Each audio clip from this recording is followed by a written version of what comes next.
Hello, everyone, and thanks for joining us for Access City Council. I'm your host, David Riggleman, Communications Director for the City of Las Vegas. Coming up on this show, a new fitness court opens at Bill Briare Family Park, and a brand new football field goes in at Clark High School. The councilman who represents Ward 1, of course, is Brian Knudsen. He joins us now.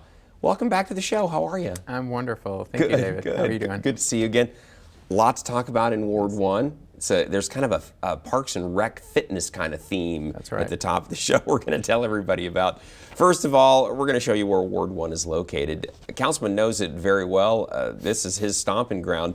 If you're not familiar with the area we're talking about, we're going to show you on the map. Appropriately, it's the area with the big 1 on it. This is really the heart of the city of Las Vegas. Where Las Vegas started was in Ward 1.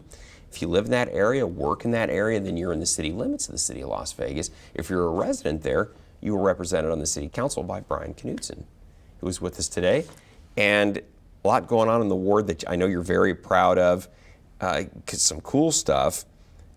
A new fitness court unveiled at Bill Briare Family Park. This is pretty cool. That's right, and it was one of the most fun grand openings I've been to in my entire time here in Las Vegas.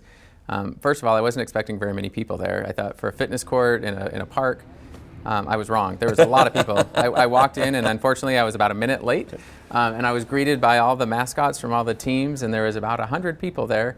There was muffins, there was orange juice, but more importantly, there was people working out. There was people ready to go, and so it was a really fun event. The city Parks and Rec team deserve a lot of credit because they just did an amazing job at putting together, one, the fitness court, but two, the event itself. It just was a really great way to talk about health and fitness in our community, and this is a fitness court that I think will be replicated throughout the valley. So I'm very proud and excited of the fact that it started here in Ward 1 at Bill Briare Park. What is a fitness court exactly? So there's a technology component to it. So you can download an app and it'll walk you through a fitness routine. We have a great city employee here, Seth Floyd. He's in the city attorney's office, and he's been leading groups on Fridays, showing people kind of how to use the fitness court and kind of a routine that they could do, 1 day a week, 2 days a week, 5 days a week to get back in health, to stay in health, or stay healthy. And so it's a really cool idea to bring that kind of equipment into a city park, and I think it's going to get expanded. I'm looking forward to that. That is really cool. I think, too, the tie-in to your phone and the app, it's like, I can monitor how I'm doing, am I improving, as opposed to, it's like, oh yeah, I am, as opposed to I'm just, I feel like maybe I am. That's right, and knowing how to use the equipment is very important. So having experienced people out there showing less experience and having an app to kind of walk you through a routine, that's what that fitness court is about, and I think it's the beginning of something much larger in our community. And free to use. That's correct. Yes. Everybody deserves the chance to be healthy. Exactly. That's a good deal all the way around. Well, keeping the theme of health and Parks and Rec, you posted this on Facebook. You said, long-awaited timeline revealed, Woofter Park to reopen in the spring. Now, I know you've had a lot of your constituents asking, when is this going to reopen? So we can tell them now, we think. I'm going to say April. Okay. One of the things I'm most excited about, and nobody at the city knows this, but I went to Woofter Park for 10 years with my 2 dogs, Brady and Oliver. Brady's a puggle, Oliver's a little Cocker Spaniel. And for 10 years, I would go every Saturday morning and every Sunday morning as soon as the sun would come up. And a group of dog owners would come and greet me, and we'd sit and chat about the world around us, and our dogs would run. And so I'm very excited to be at the grand opening of this park. And the city has done an exceptional job making sure it meets the needs of those dog owners. And I know what those needs are because I was one of them. Exactly. And see, that's what makes you very good at what you do. Now, what we should say is this is older video here. Obviously, it's going to be redone and all of this will be revamped and changed, but you're getting the gist of it. It's a dog park. And so for those people watching, there's some nuances to what a dog park has to include. Number one, some of the rocks that were around trees, they were removed. That's not safe for some of the smaller dogs. There's sectioning off between the larger dogs and the smaller dogs. Right. It's just a more conducive environment for people to come in and chat and have a little bit of shade while their dogs are being dogs. Yeah, because the dogs, they're left to their own devices. They would kill the grass. They use the park. So they use the park in a very good way. And there's a children's area right outside the dog park, so people can bring their families by. And that area just looks great. I've been driving by it pretty regularly. The whole area looks great. I'm really excited for the grand opening. Councilman, orient people about where is Woofter Family Park generally? So right off of Rainbow and Rock Springs, I always say it's the park right to the west of of the LVAC. Yeah. But there's people that come from all over the valley. I would know because I come from from about a 15-minute drive just to bring my dogs there. Oh, that's great. That's great. Well, it's going to have a facelift that's going to be second to none coming up later on in the spring. We're excited about that. You also posted this on Facebook, keeping the theme of fields. Congratulations to Ward 1's Ed W. Clark High School on their new football field. Now, this was much needed. The city and the school district partner, and actually Clark High and the city have had a very close relationship for a number of years. So this is right in your neighborhoods there. Yeah, and it's such an important school. It has a historical context for this valley. So many of our prominent people in our community went to Clark High School. Right now it's a magnet school. They've had a rough year with some of the administration changes, and I think this football field is a signal that this community cares about what happens in that school. No matter where you come from, everybody cares about those kids, and this football field is a way to show that those kids deserve a great field to play on. They did a really nice job with that field. It turned out beautifully. Did a really great job. The new turf, the new scoreboard, looks like the stands fixed up too, really nice. So they're the Chargers, right? Yeah, correct. They're going to be having some good games in that stadium coming up this fall, I know. So, and cool, the track around is pretty nice too. So probably use that right now for track and field. Good stuff. And then, Councilman, this is really great too, and a lot of people may not know, but you're on the selection committee for this UNLV School of Medicine and have been helping decide, what qualified candidates can get into the medical school. And you posted this recently on Facebook. You said, an exciting day for the UNLV School of Medicine, the medical district, and all of Las Vegas. Was the medical school got a huge donation, correct? That is absolutely correct. So the medical school has had a tumultuous couple of years. And I think as a community, we're fortunate that there was a group of philanthropists that persevered, that came through and worked out an agreement with the Nevada System of Higher Education to completely buy or build and pay for the School of Medicine that will be right in the heart of Ward 1, right in the heart of the medical district. Right. And David, I think this is what's really going to transform this entire community as it relates to healthcare. The placement of the school near UMC, near Valley Hospital, and in the medical district, it signals to the rest of the medical community, not only in Nevada, but the rest of the country, that our healthcare in Nevada is going to grow in quantity and quality. The School of Medicine is one sign. I can predict that over the next 5 years, there's going to be many, many more signs that healthcare will improve in Southern Nevada. That's a rendition of what the medical school will look like, the new building, and we're well on the way to getting that. That's so key, and it's so exciting, because the idea here with a facility like that is that students that graduate, medical students that graduate from that school, will stay in our state, stay in our community, and practice here versus going somewhere else and taking that expertise. That's right, and I think my job is to make sure that we welcome those students, we welcome that School of Medicine into an environment that they want to stay in. And so the land use around there is very important, and I know a lot of the residents who live around there are a little bit anxious about what that means for the medical district. I think what it means is we're gonna have a lot more academic presence within the medical district. I can see we already have the school, the dental school. Nursing students all are in UMC and Valley and spend a considerable amount of time.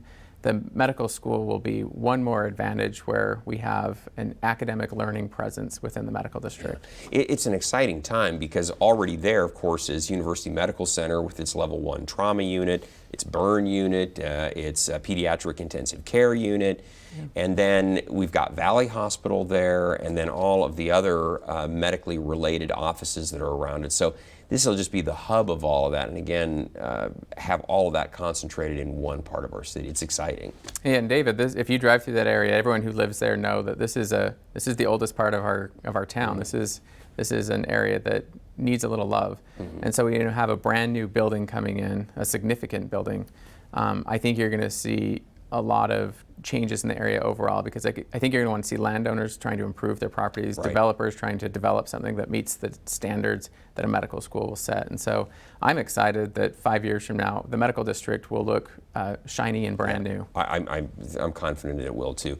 For those that are trying to get oriented a little bit, the medical district is the area basically west of the 15, I-15, and then north of Charleston, and it's kind of that general area, really close to UMC Valley Hospital. It's where the old health district headquarters was located there, and that's basically where the medical school is going to be.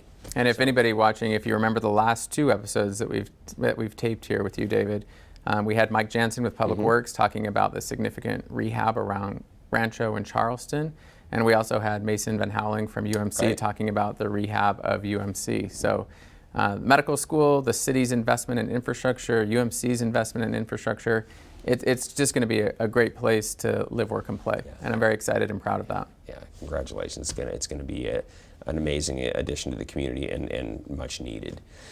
Councilman, the way you get things done, your example is that we talk about things. Let's get down and we'll get together and we'll talk about things. So we hosted the Southern Nevada Forum. Took place here at the City Council chambers. There's you speaking to the group. That was on January 30th. Tell everybody, the Southern Nevada Forum, it was an opportunity to talk about community issues that affect everyone in the Valley, right? No, that's correct. So the Southern Nevada Forum is really, it was spearheaded originally by our chairperson, Marilyn Kirkpatrick from the County Commission, and a former senator in the Nevada State Legislature, Democrat, Republican, they're both from Southern Nevada. So the intent was to bring leaders in Southern Nevada together to talk about how Southern Nevada can approach the Nevada State Legislature. And so my opportunity was to invite them into City Hall to talk about some key critical issues that can eventually turn into legislation in the next legislative session. As a constituent, I care very much about what our legislature does.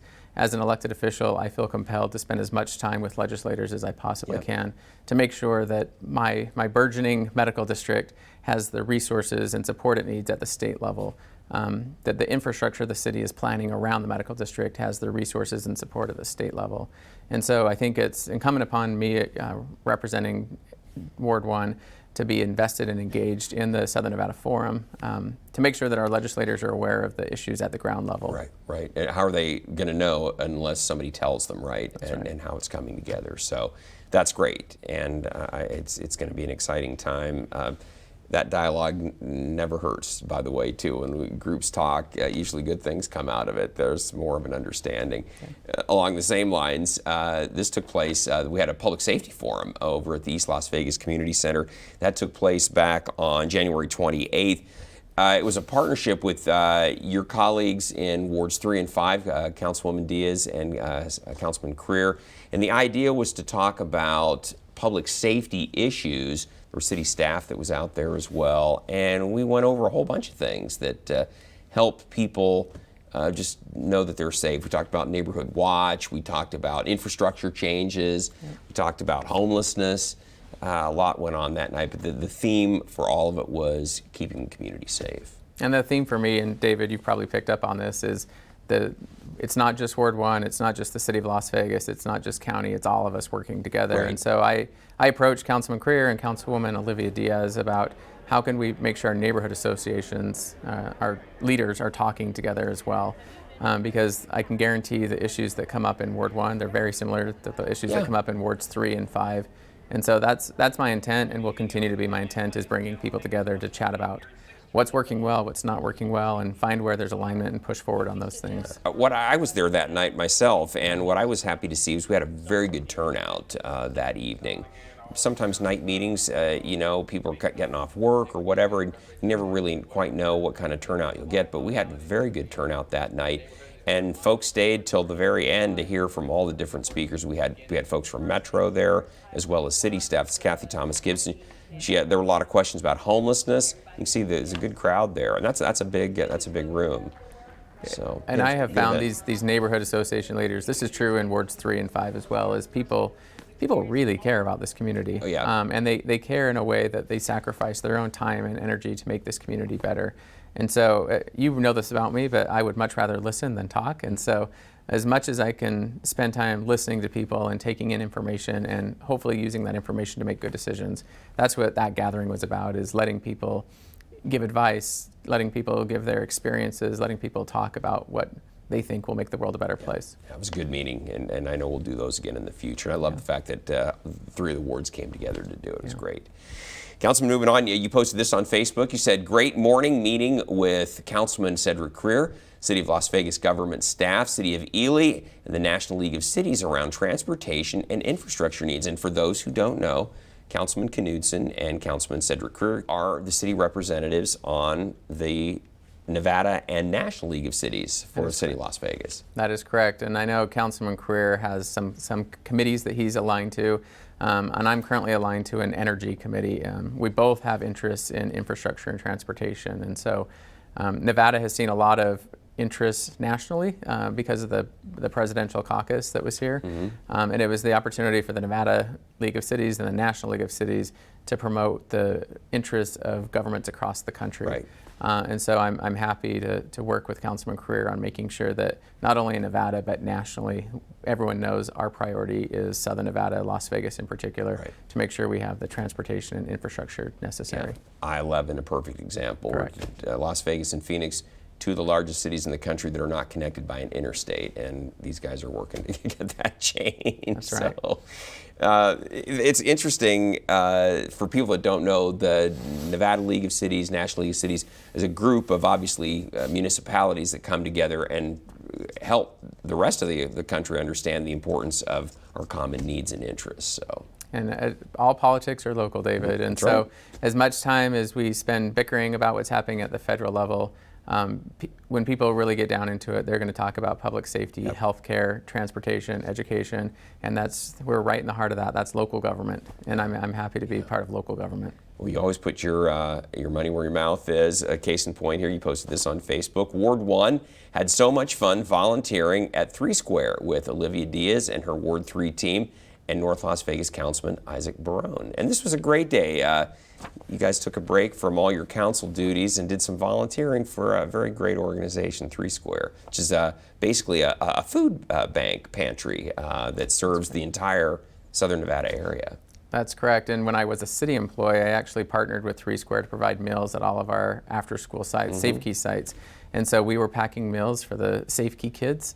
And it's not a volunteer. I figure that's part of my council obligations as well, as making sure people know how they can spend their time, how they can invest their money, and how they can make sure that children throughout the community are eating healthy. 3 Square Food Bank is one example.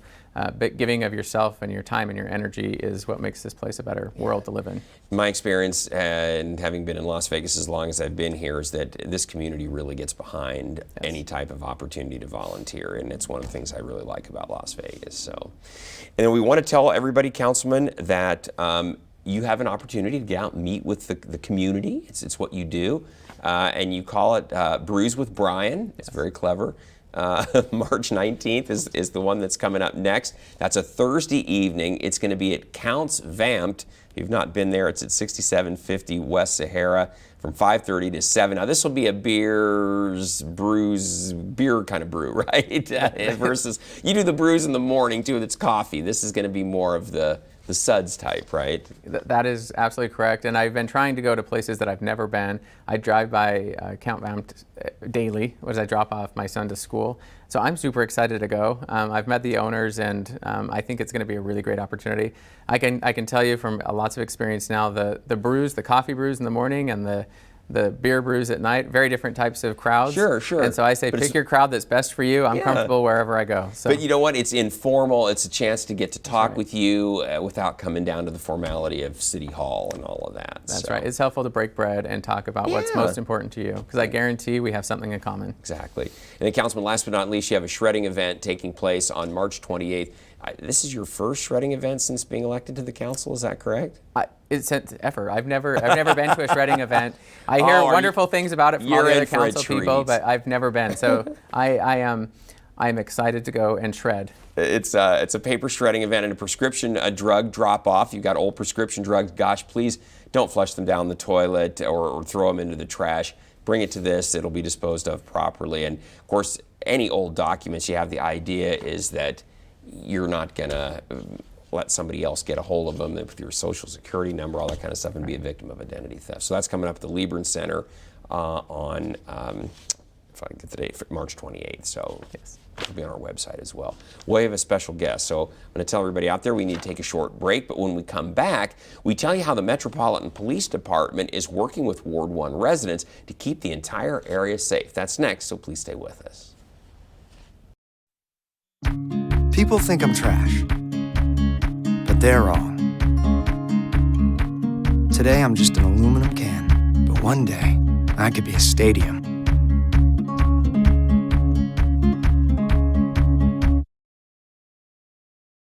Welcome back, everyone. The Metro Bolden Area Command Center is located in the center of our city, right in Ward 1's boundaries. And today, we're fortunate to have with us is the Bureau Commander from Bolden Area Command, and that, of course, is Captain Carlos Hank. Captain Hank, thank you so much for being on the program. Great to have you here. I know Councilman Knudsen sees Metro, you specifically, as a great partner with the city of Las Vegas. I know you're thrilled to have him on the program today. That's right, and for everyone watching, Ward 1 have some very informed residents, so they know which command they fall under, and they now know that Spring Valley has shifted and Bolden has taken over most of Ward 1. There's still a little bit of pockets of other commands, but Bolden is really the Ward 1 command. And so I've been spending a lot more time with Metro to make sure that I know what I'm supposed to do. We talk about that as making sure I know my place. What my role is increasing or in improving upon public safety, and that when the officers see me, they know who I am. When I see them, I know who they are. Yep.